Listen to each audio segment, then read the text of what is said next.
Hello, everybody. Welcome to Shadow at Night for Friday, July the 4th. Big long weekend in the United States, and happy 4th of July to our American friends who are watching the show.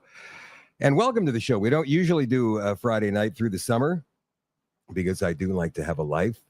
We'll go back to regular in September, but between now and then, Fridays are out, except for this week. And the reason for that is I didn't do a show last night. I was off looking for the wheel of my car.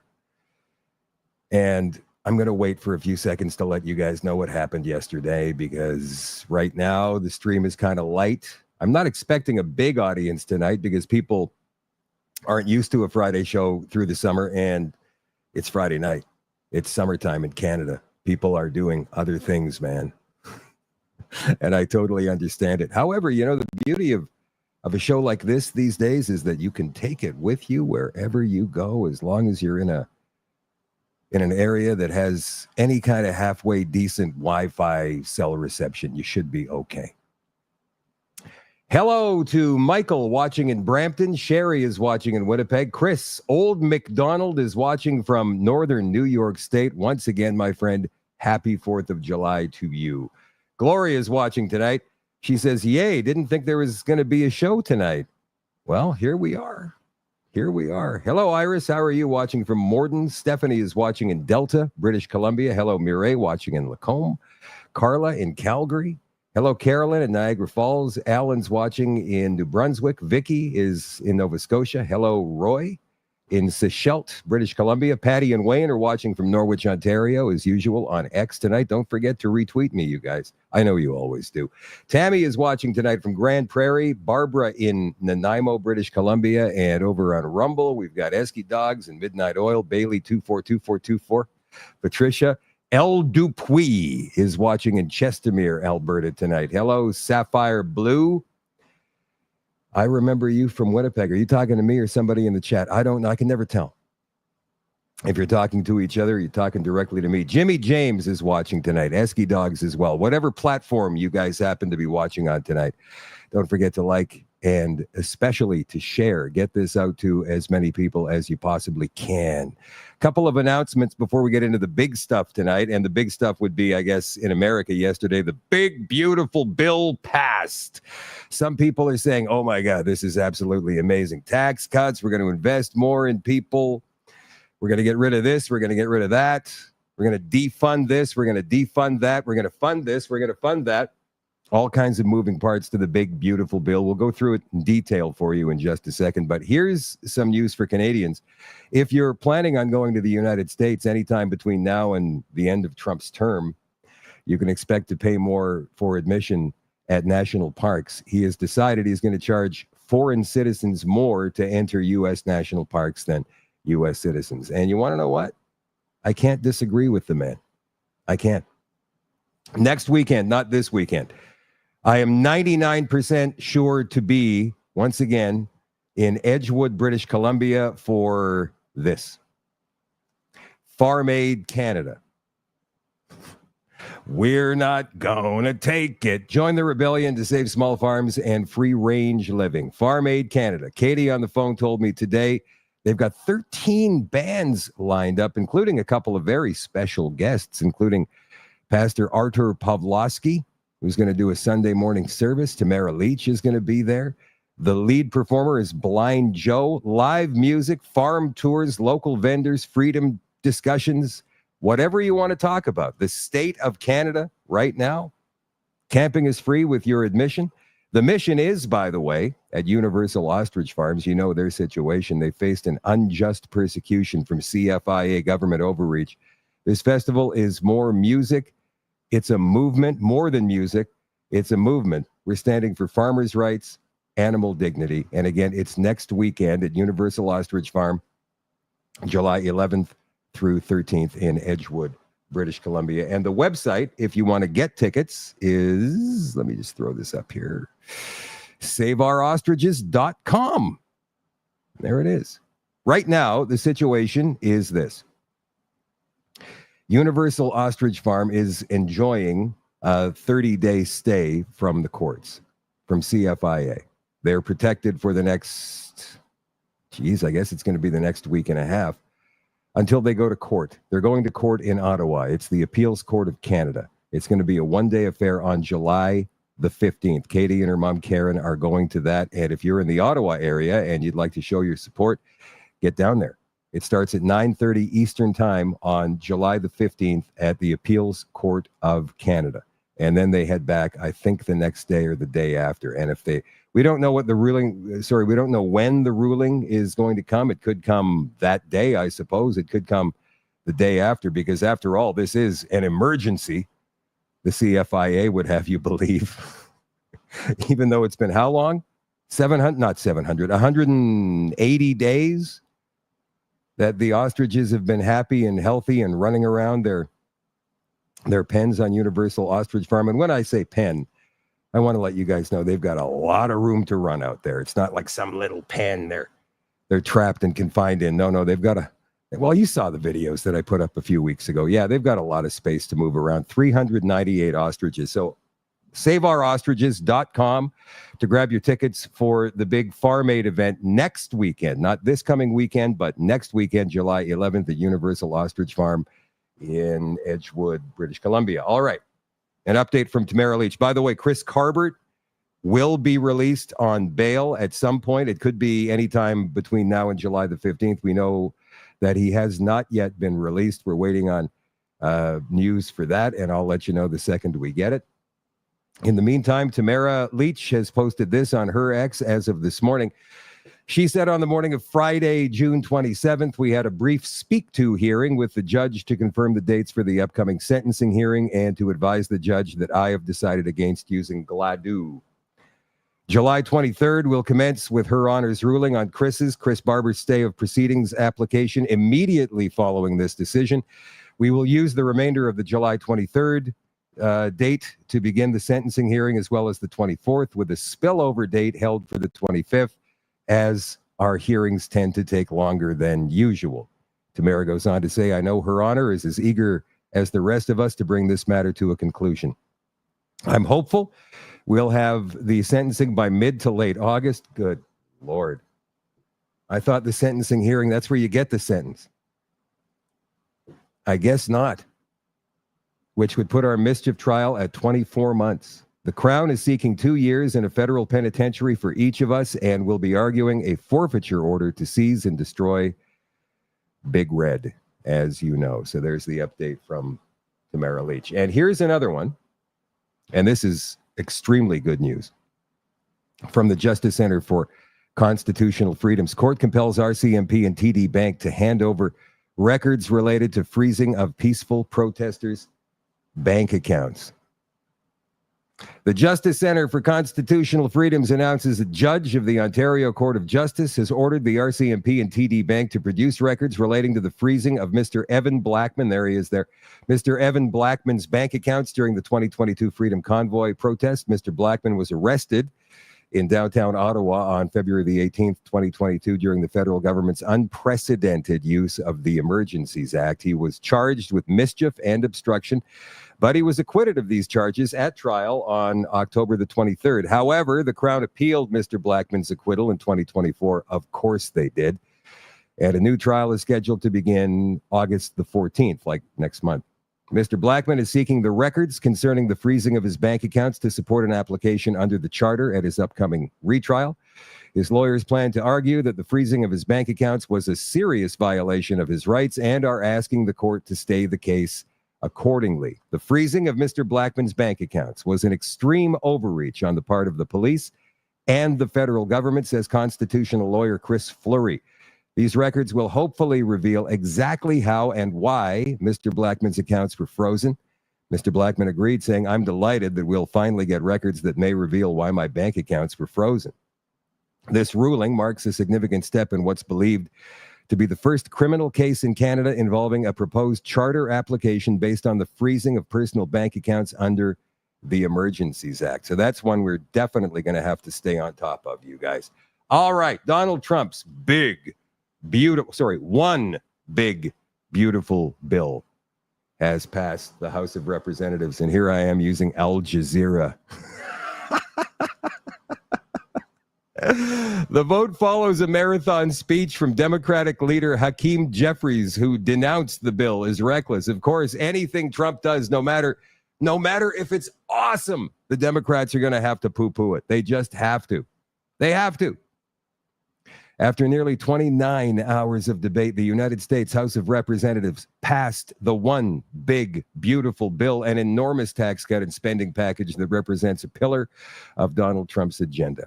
The lower house of the U.S. Congress voted by, this is very tight, a margin of 218 to 214 in favor of the bill yesterday. All 212 Democratic members of the House opposed the bill. They were joined by Representatives Thomas Massey of Kentucky and Brian Fitzpatrick of Pennsylvania, who broke from their Republican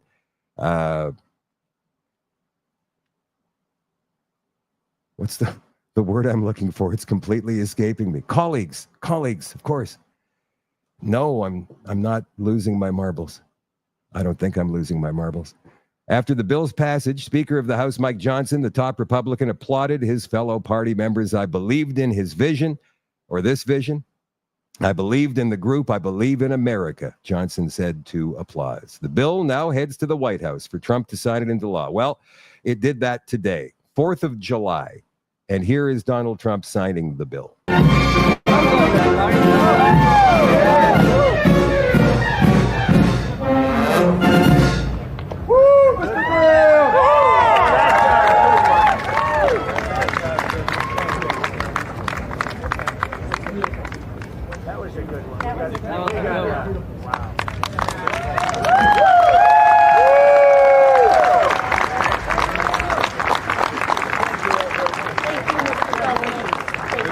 President, this is the gavel we use to enact the big, beautiful bill, and I want you to have that for your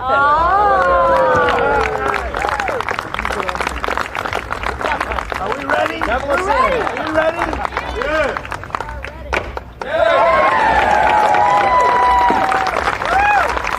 Have a good time, everybody. I gotta say, I like that guy. I just think his sense of humor is wicked. I think he's just loose. Better than last time. He might be a Jesuit, but I don't know. We're going to go into detail on the extension tonight about that. Who runs the world? Which company? One company with Ian Carroll. Going in depth tonight on the extension for you. Beautiful Nighthawks, all access members at shadowdavis.com. If you want to join us, go ahead and sign up. It's like $10 a month. It's not all that expensive. Here's a guy I enjoy, the older millennial. I see him on TikTok and I see him on Instagram from time to time. And here he is. Now, there's some people who are saying this bill, it's like $2 trillion or $3 trillion. It's you should be scared. You should be concerned. It's Build Back Better. Some people are saying that. But here is the older millennial telling you might be wrong. Look, I've had enough of y'all fucking talking about these cuts to Medicaid. The world is coming to an end. Do you know what the cuts are to Medicaid? No, you probably don't. No, you just heard $881 billion cut for Medicaid. Oh my God. Well, let me educate you. Here is just the first page of the cuts. Cut number 1, saving $35 billion over 10 years. Limit federal health program eligibility based on citizenship status. That's just saying that people who are here illegally don't get to use Medicaid. That's something you have told us isn't happening anyway. So you obviously agree with that cut. Cut number 2, eliminate Medicare coverage of bad debt, saving $42 billion over 10 years. Do you know what bad debt is? You probably fucking don't. So let me explain it to you. Bad debt is where you have a debt with a hospital beyond what your coverage pays. So like, let's say you have private health insurance. Now, your health insurance is going to pay their piece. And then you have your leftover piece. Now, if you don't pay that, that is what's known as bad debt. Now, under no circumstances will your private health insurance company cover your bad debt. However, if you have Medicaid, the American taxpayer will cover up to 65% of that debt. Now, how hospitals use that to their advantage is they up the prices for people on Medicaid, therefore making that bad debt increase dramatically, and the American taxpayer pays 65% of it. All this would say is that we're not going to do that anymore. Therefore, hospitals can't charge more for people on Medicaid because they're not going to make any extra money from it. Who the fuck is opposed to that? Next, Medicare site neutrality, set to save $148 billion over the 10 years. That one's actually really simple. All that says is the hospitals can't charge people on Medicare and Medicaid more. It just says they have to charge people on Medicare and Medicaid the same prices they charge people on private health insurance or cash. Is there anyone who's opposed to that? No, I didn't think so. Now, from just those three, we're looking at $200+ billion in savings. Now, I imagine if I said we're going to cut $200 billion from Medicaid, y'all would freak the fuck out. However, when you do a little bit of fucking research, when you actually look into the topic that you're bitching about making... I'm sorry, I should have said language warning before this. How many of you are like, oh my God, this guy? Keep your kids away from this guy. Talks about, you can see that $200 billion worth of cuts you agree with. Like I just showed you 1/4 of all the cuts they want to make. And here's the thing, if you're remotely have fucking common sense, you don't disagree with any of them. So just please remember that when you're like, oh my God, they're making cuts to Medicaid. Yeah, you fucking agree with them.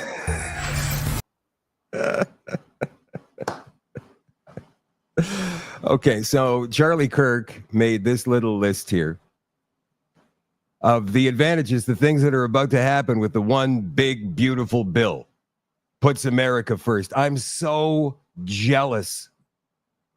I am, because up here in Canada, oh yeah, climate change, LGBTQ, 1A, 2S, rights. No pipelines. America first down there. It delivers the largest tax cut in history for middle and working class Americans. Bigger paychecks of $10,000 more in annual take-home pay for families. No tax on tips. No tax on overtime. No tax on Social Security. No tax on Made in America auto loans. Protects 2 million in family farms from punitive double taxation. Permanent increase to the child tax credit supporting over 40 million families. A vote against this bill is a vote for the largest tax increase in history. Rescinds billions in green use scam funding. Restores fiscal sanity, slashing deficits by roughly $2 trillion. Eliminates waste, fraud, and abuse from the bloated federal programs. Permanently secures the borders. Deports at least 1 billion illegal aliens a year. Makes the largest investment in border security in a generation, providing nearly $150 billion to secure the border and deport illegal aliens. Finishes phase 2 of the border wall. Shifts the cost of adjudication in the immigration system from the American taxpayer to the aliens. What's that say? I can't read that. Funds the Golden Dome missile defense system to confront 21st century threats. Delivers the largest Coast Guard upgrade since World War II, stopping fentanyl and criminal cartels by sea. This is awesome. But in the meantime, in Canada, I don't know what to tell you. How hypnotized are these normies anyway? I mean, reading the points of that one big, beautiful bill just now, I'm thinking, wow, man, wouldn't it be great if we had that up here? But no, we voted in the Liberals again.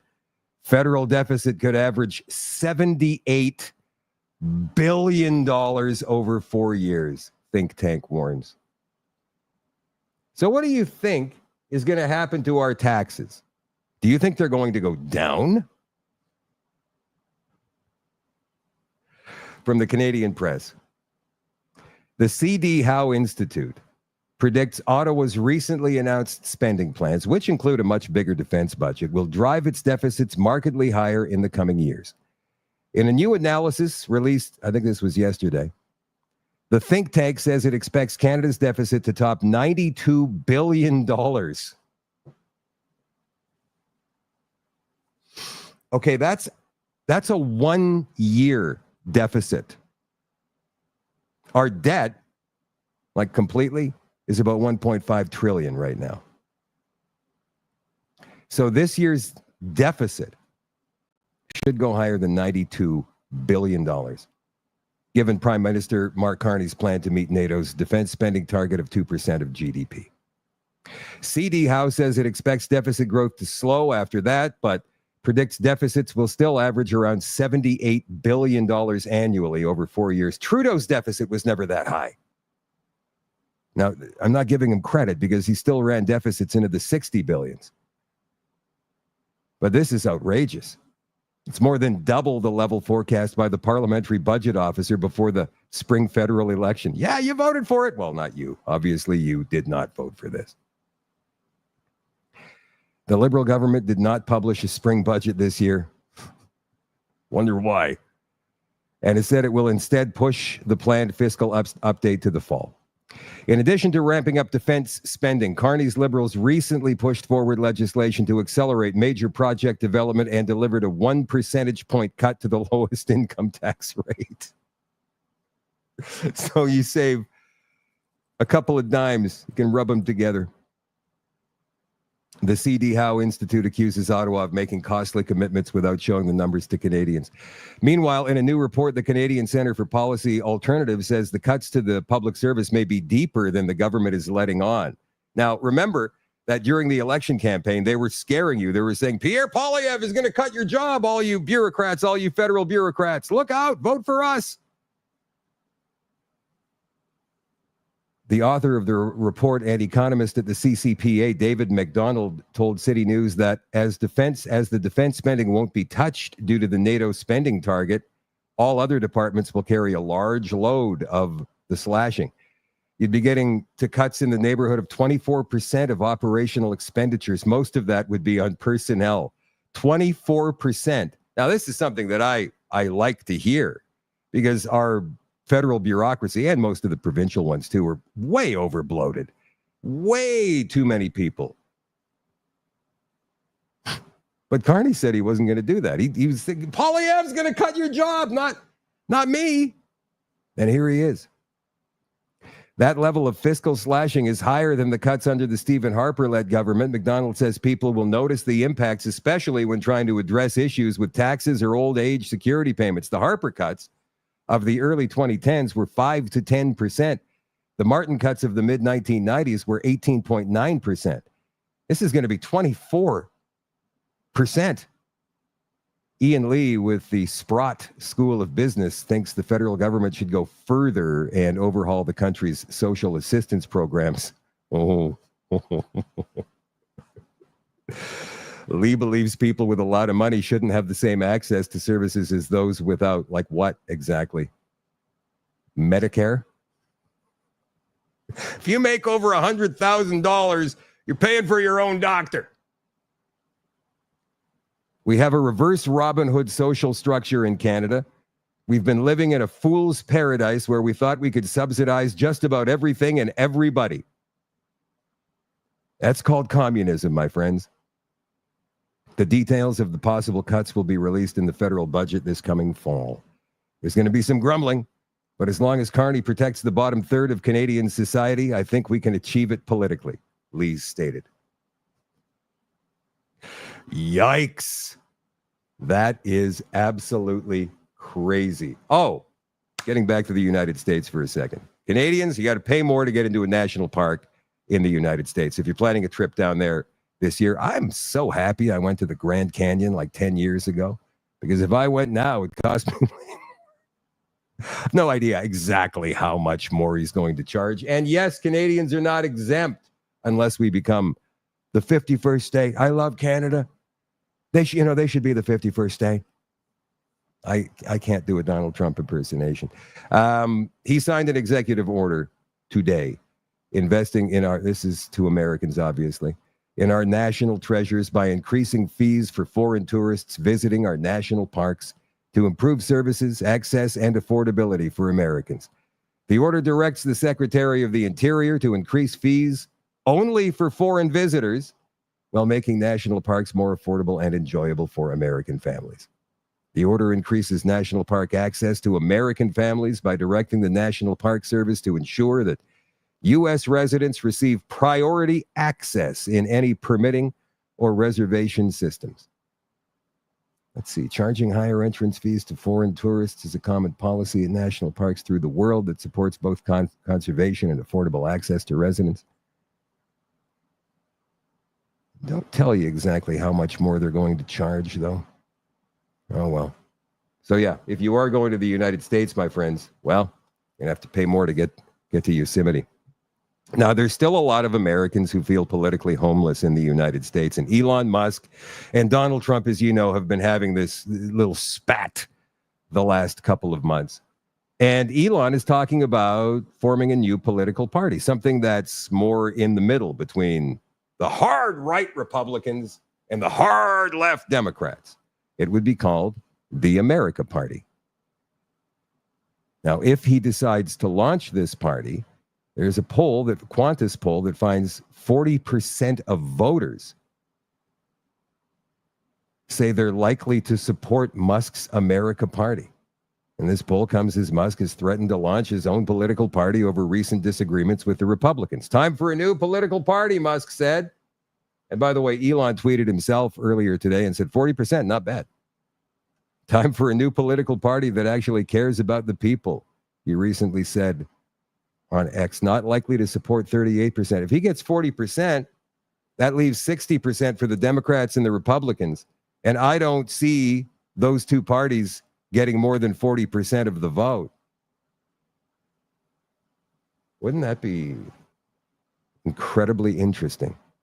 Oh, yeah, and this is something from left-wing corporate CTV a couple of days ago. This was on Canada Day. Canadians reclaim. Like, what do you mean reclaim? I was curious. I saw this headline and I went, reclaim? When did they ever lose the flag? Now, I know it's been flying at half-mast a lot these past few years, thanks to Trudeau and him declaring that Canada's committed genocide, and it flies at half-mast for whatever reason. The LGBTQ flags go up. I get it. But I never felt like we lost the flag. We turned it upside down a couple of times. Now, something else I want to bring up before we continue with this story. I know a lot of folks, who are on the fringe minority, small fringe minority. We're flying the Canadian flag upside down. And while you're right, that is a sign of distress, historically.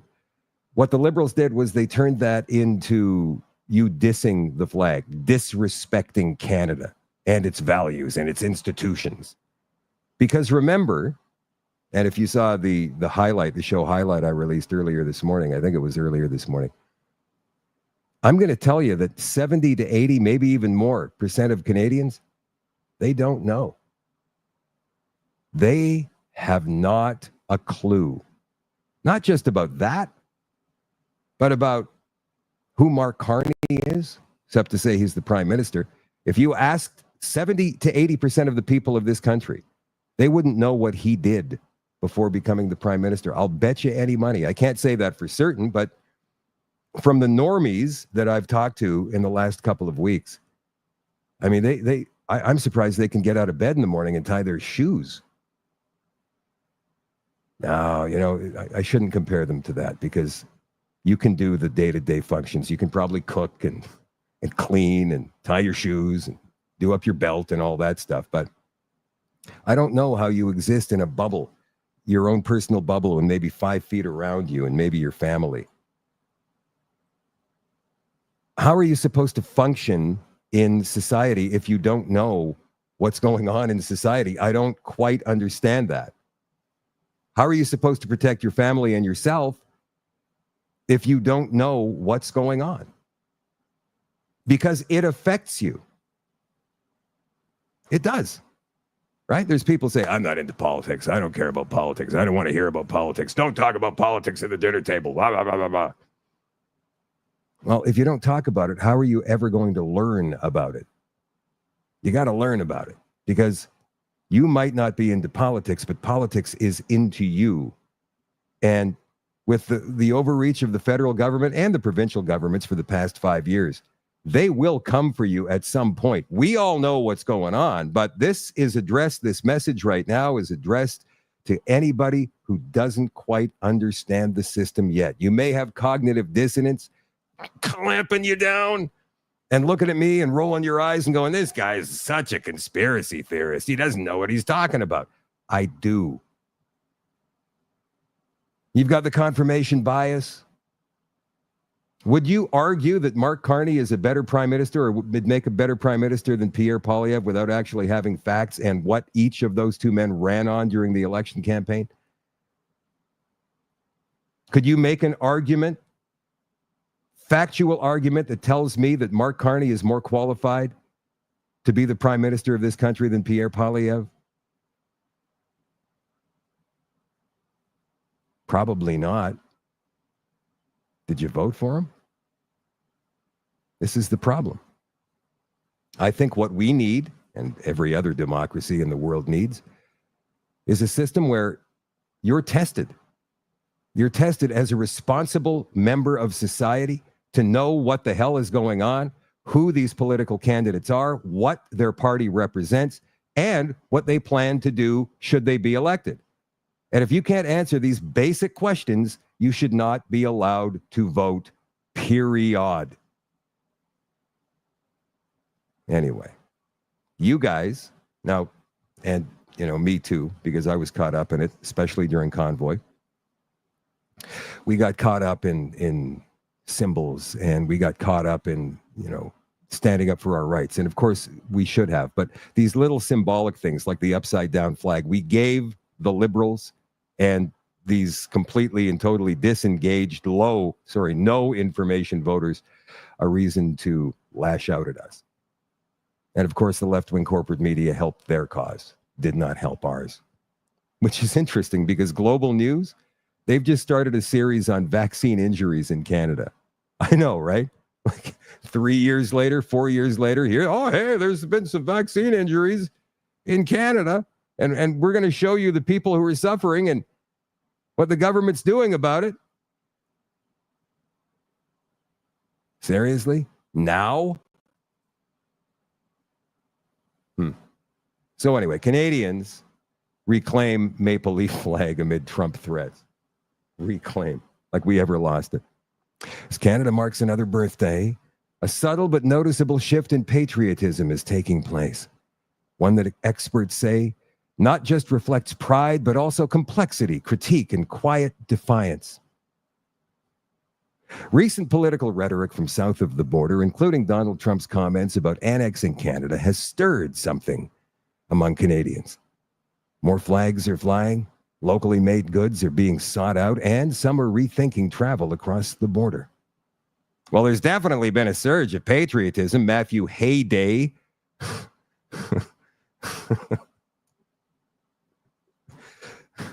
professor and chair of the Department of History at the University of Guelph, said, and it's a defensive form of nationalism that results from Canada seeming to be under threat from a country we've thought of for many decades as a close ally. Okay, I'm going to leave it at that.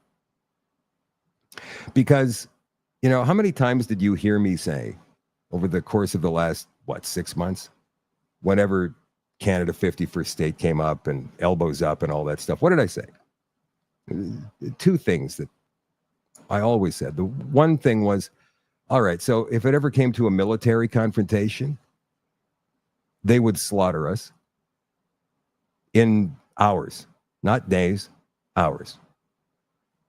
Now, I want you to understand that there are some Canadians who believe that we could put up a fight against them. Now, when it comes to these dollar for dollar tariffs, the Liberals banked on the fact that there are so many low/no information voters out there that they thought they could convince these people, which they did, that Canada would actually have a chance in an economic trade war against the United States of America. Never mind the fact that their economy is over 10 times the size of ours. Never mind that. We had no advantages in that war whatsoever. They could have crushed us if Trump wanted to crush Canada, bring us to our knees. He could do it economically without ever using force at all in maybe a month. Maybe less. Well, Carney's diversifying trade with the EU. Well, look, the EU is broke, man. And we've already got trade deals in place with European countries. It's not about diversifying trade. Well, maybe a little bit. It's more about bringing their policies back to Canada, like this military thing, rearm Europe, that we're now part of somehow. And Carney is trying to institute all of the same sneaky little policies that they've adopted over in the EU, like a censorship commissioner in the government for social media watchdog, make sure nobody gets their feelings hurt, things like that. It's coming. It's going to come hard in the fall. Mark Carney will do more damage to this country because he knows what he's doing than Justin Trudeau ever could. Because Trudeau, let's face facts, was a buffoon. Complete, total buffoon. Dr. Makis posted something on his Substack today. He says, fraud alert. Hundreds of fraudulent emails and Facebook accounts are being created by Alberta Premier Danielle Smith's government lawyers. Whoa, this is a pretty heavy accusation. I can't tell you if it's absolutely accurate. This is just what Dr. Makis says. That's J. Mark Jackson. He's a him. He's one of the lawyers for the Alberta government. So Dr. Makis says, my legal counsel has been informed that Premier Danielle Smith's Alberta Health Services leaders have spent the past 12 months setting up fake email accounts, websites, Facebook accounts, Telegram, TikTok, and WhatsApp using variations of my name to commit fraud against cancer patients. They have stolen funds from cancer patients and also stolen their private medical information. And they're doing this on a vast scale, posting fake email accounts every single day on X, trying to lure cancer patients into their fraud. The Alberta government lawyer overseeing this vast operation to defraud cancer patients is Mark Jackson. There he is there. Him. And Dr. Makis makes a point of saying that. Him of field law. I am willing to testify to the RCMP, especially within their active ongoing criminal investigation against Danielle Smith's chief of staff, who was involved in a $600 million plus AHS corruption scandal involving an Edmonton billionaire and private surgical facilities. Please be aware, this lawyer, Mark Jackson, is working with a co-conspirator, College of Physicians and Surgeons of Alberta Registrar Scott McLeod, who's threatened me and my social media accounts recently, indicating they were going to come after my social media accounts. I've been informed by UCP insiders that their goal is to destroy the use of ivermectin, mebendazole, and febendazole in Alberta and defraud enough cancer patients that these patients are discouraged from pursuing any care outside of AHS cancer care, which is funded heavily by Big Pharma. Alberta Premier Danielle Smith's office has continued to sabotage cancer programs for the past 2 years to the point where I believe these actions, including fraud committed in court, warrant arrests within her inner circle of staff, as well as the Minister of Health, who probably should be arrested immediately. These are very serious crimes against cancer patients, and I, Dr. Makis, will be exposing more information and documentation about these crimes over the coming weeks and days. Wow. Heavy, heavy allegations by Dr. William Makis there. Allegations that could put him in danger, physically speaking. Speaking of physical danger, what about those shots, eh? Here's our favorite blender guy. Government pressured Canadians into taking an experimental pharmaceutical for a virus it helped fund in research, deployed military-grade propaganda against dissenters, and is now burning through millions in taxpayer dollars on a compensation program so broken that the injured are being left to suffer in silence. In December 2020, then Prime Minister Justin Trudeau announced the Vaccine Injury Support Program, or VISP, a no-fault compensation scheme meant to support those who suffered serious and permanent injuries from Health Canada-approved vaccines. But a 5-month investigation by Global News reveals that the program has become a bureaucratic nightmare, leaving victims in limbo, drowning in debt, and questioning the very system that claimed to protect them. Despite decades of calls for a vaccine injury program, something every other G7 country already had, Canada hastily pieced one together during a crisis, and then outsourced it to Exaro Inc. The result? Of the $50.6 million spent so far, a staggering $33.7 million has gone to administrative costs. Just $16.9 million has actually made it into the hands of the injured. In other words, for every dollar paid to someone injured by a COVID vaccine, nearly 2 were spent on bureaucracy. And it gets worse. Exaro and the Public Health Agency of Canada grossly underestimated the number of claims they'd receive, predicting just 40 valid cases per year, later bumped up to 400. In reality, over 3,000 Canadians have filed claims. Nearly 1,700 are still waiting for a decision. Many can't even reach a case manager and are left to crowdfund online just to afford medicine and mobility devices. Some have had their claims rejected by doctors they've never even spoken to, faceless panels making life-altering decisions without so much as a phone call. Just ask Becky Marie Campbell, a healthy school teacher and mother of 4. Becky was left unable to walk just 3 weeks after her COVID shot in April 2021. She was hospitalized, then subjected to a psychiatric evaluation simply for asking if her condition might be linked to the vaccine, and later discharged in a wheelchair. Her own physician said the illness was most likely related to the shot, but VISP's anonymous panel said otherwise and denied her claim. She never even got a call.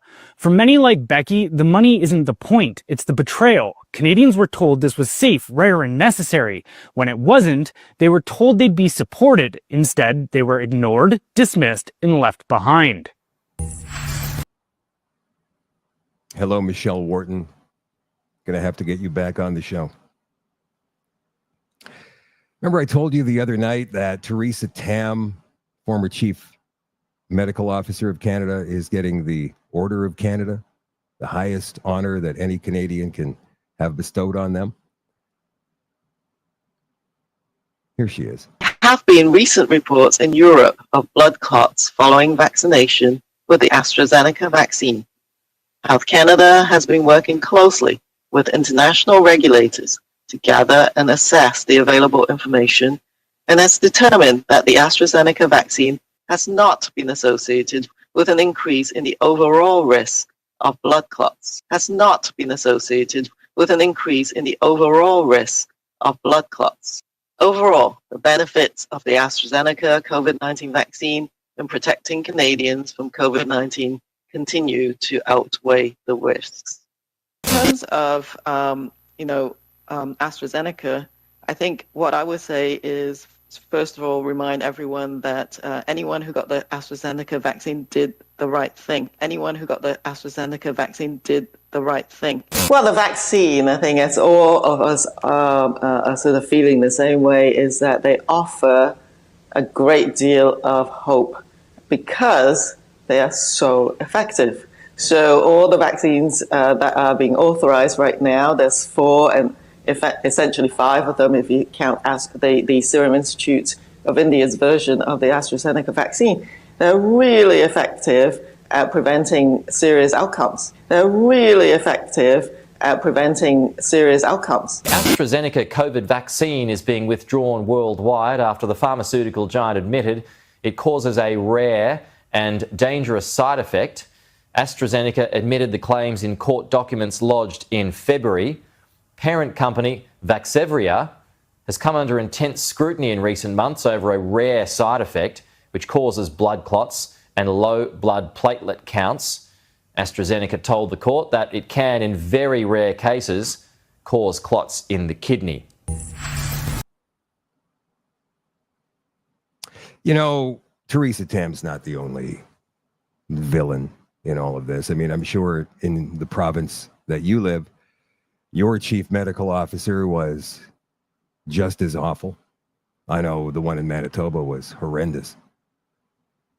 Bonnie Henry, chief medical officer at British Columbia, she's also getting the Order of Canada, believe it or not. Dina Hinshaw, Alberta, I think she was fired in shame, wasn't she? But there's all kinds of weird-ass stuff going on with AHS in Alberta right now. And the way Dr. Makis makes it sound is like Danielle Smith knows about it. So why isn't she doing anything about it? That's the question. It sounds almost like it's run by a cartel or a mafia or something like that, organized crime. Maybe Danielle can't do anything about it. I've heard some people say that she wants to do the right thing, but she can't. Now, they don't go into detail about that. But maybe she's been warned. Maybe she's been threatened. Maybe she can only do so much. Or she'll have an accident. Speculation, obviously. No. There was a doctor called Joss Reimer. She was the chief of the vaccine rollout program in Manitoba. And this story goes back 4 years now. Low risk to mixing COVID-19 vaccines, says Dr. Joss Reimer. Low risk. The medical lead for Manitoba's Vaccine Implementation Task Force says mixing vaccine types for first and second doses provides excellent protection against the effects of COVID-19, although current research on the matter is inconclusive. So how could she say that? Current research on the matter is inconclusive. But she went ahead and decided to say, oh, yeah, go ahead and mix them up. Get your Pfizer and get your Moderna, maybe get your Johnson & Johnson, get your AstraZeneca. Sure, it doesn't matter. You know what vaccine you should take? The first one you're offered. According to a United Kingdom study, and again, remember, this is 4 years old, this story. There can be more side effects associated with mixing vaccine types compared to receiving the same vaccine for both doses. Dr. Joss Reimer said in a press conference at RBC Convention Center, the vaccination super site there. However, German and Spanish studies did not find an increase in side effects for mixing vaccine types. Well, again, not enough time to be able to do these tests conclusively. You know what happened to Dr. Joss Reimer, a woman who probably should be in jail? She went on to become the president of the Canadian Medical Association, and now she sits on the nominations committee as the chair. That's what happens to the COVID criminals. They get promoted. They get the Order of Canada. It's astonishing, isn't it? That's how bastardized our country has become. Criminals, in my opinion, being celebrated. The media were criminal and complicit in all of this. And now suddenly Global News has decided they want to do an expose on Canada's vaccine assistance system. So here is the first installment. I didn't feel like I was there to work. I felt like I was there to kind of hang out and socialize. This former employee, whose identity we have agreed to protect for fear of repercussions, says working at the Vaccine Injury Support Program felt like high school. There was definitely no shortage of phones out, watching YouTube. The slushy machine was cool. Ping pong was definitely a regular thing. The federal government hired a company called Oxaro to run the program and paid them $50.6 million. Global News spoke with more than a dozen current and former Oxaro employees, whose comments included working there was a joke, with drinking Fridays, inexperienced underpaid staff who weren't properly trained. I don't think anyone actually understood the severity or the relevance of the program that was being contracted to the firm. The Vaccine Injury Support Program, or VISP, was created to provide financial support to people who are seriously and permanently injured by vaccines. People like Ross Whiteman. They're just doing a piss poor job of supporting the vulnerable. A former commercial pilot and realtor, Ross was diagnosed with Guillain-Barré syndrome after receiving his COVID vaccine, a rare but recognized side effect. His claim was among the first. You know, I'm really getting tired of this rare thing. Aren't you? To be approved by VISP. And yet 4 years later, every day is a fight against his body and the program. At the moment, I'm probably out about $25,000. In its policy for VISP, the Public Health Agency of Canada said the injured will have fair and timely support. But Ross Whiteman waited nearly a year and a half while unable to work for a full injury payout. 3 more months for income replacement, and still regularly battles the program for his medical expenses. It could take a month. It could take 12 months. Some former workers say there was no sense of urgency. There was an amount of work you were expected to finish. Every day. And you weren't hitting those targets. No, probably well below. What was lost in the program were the people. They were merely names on paper, nothing more than that. Today, Ross Whiteman is on his 7th case manager. He's lost his health, his savings, and perhaps worst of all, he's lost hope. We're such a small group of people, I just feel like it's on to the next one. You're not a small group. There's people who were hurt by this stuff, but maybe not as badly as he was. And because they don't want to suffer the humiliation amongst their friends and family of saying, yeah, I got hurt by that stuff, they stay quiet. They go to the doctor. Doctor gives them a prescription. They go fill it.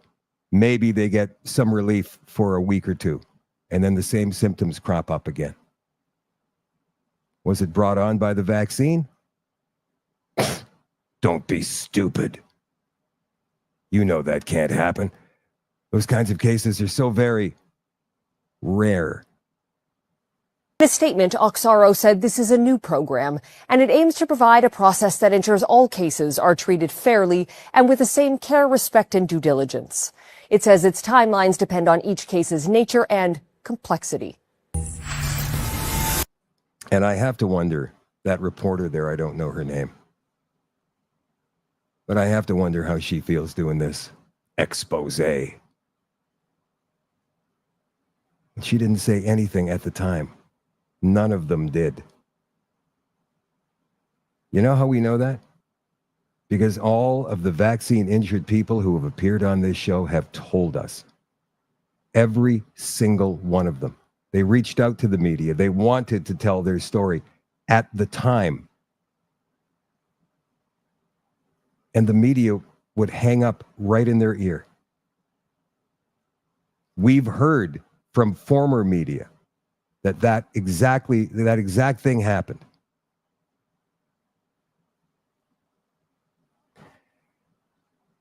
One last thing about the vax.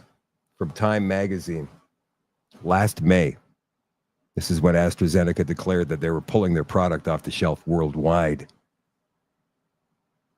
Rare but deadly blood clots tied to Johnson & Johnson and AstraZeneca COVID shots were caused by an autoimmune reaction that some people are predisposed to. They're saying genetics. Researchers are saying a discovery that they say will shape development of future vaccines. Adenovirus-based vaccines like the J&J and AstraZeneca shots that were later pulled from the market contain a component that in genetically susceptible people can trigger the production of unusually structured antibodies against a protein involved in blood clotting, scientists say. And they said it in a letter to the New England Journal of Medicine, who then published it. Researchers plan to identify the culprit and then try to remove it using genetic engineering. What could possibly go wrong? Who controls the world? Well, Ian Carroll thinks he knows. One company controls the world. And for you all access Nighthawks on shadowdavis.com, we're going to find that out tonight in the extension. In the meantime, here's former UK Prime Minister Liz Truss telling us that there is, in fact, a shady group of men controlling the planet. Getting frustrated. We've seen the farmers parking their tractors on Whitehall. We've seen people protesting about the fact that grooming gangs cover-up continues. I mean, Labour still haven't called a national inquiry into the grooming gangs. There seems to be evidence of complicity and corruption. We're seeing others around the country, small businesses, are increasingly frustrated with the sheer burden of regulation and taxation they're facing. But those forces, in my view, need to coalesce together, because what they are fighting is a very entitled, very powerful establishment that doesn't want its privileges taken away. The deep state. It is the deep state, and it's a state within a state, because when the state gets very big, more and more people focus on how does that model survive. What's happened is power that used to lie in the hands of the Prime Minister and Parliament have been outsourced to unelected bodies. So a classic example is the Bank of England. Prior to 1997, those decisions were made by Treasury ministers. They're now made by an unelected, unaccountable governor. Likewise, the Human Rights Act means that decisions aren't made by Parliament, they're made by the courts. The courts are not accountable anymore because Tony Blair abolished the power of the Lord Chancellor to appoint judges. So what you've created is a blob of people who are not accountable to anyone. So even if as an MP or a minister you want to change things, you pull the lever and you can't change things because there are unelected people who are making decisions independently, i.e. not accountable to anybody, who are effectively controlling those decisions. And I think that has to change. Otherwise, there's just no mechanism between people voting and what a government actually does. And this is what we've seen. I mean, people voted for massive change in 2024. I would argue the same policies are effectively being pursued by this Labour government as were by the previous Conservative government, because the same people are in charge. You can vote all you like, you're still getting the same people making the decisions. Go back 100 years or so, we didn't have that infrastructure. You've got to repeal all of the laws that created it. So the Climate Change Act, the Constitutional Reform Act, the Bank of England Act, the Human Rights Act, all of these laws need to be repealed.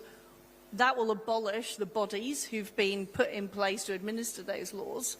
And you go back to a British constitution, which if you go right back, I mean, I'm not saying go right back to 1689 and the Bill of Rights, but the concept there were people in this country had freedom. We've become over-bureaucratized, over-micromanaged, and the system itself does need to be dismantled. I don't believe putting different people in will change it. You've got to change the overall system itself. So you have to have MPs who have the balls to take on the vested interests, the green NGOs, the Davos establishment. You've got to have people prepared to do that.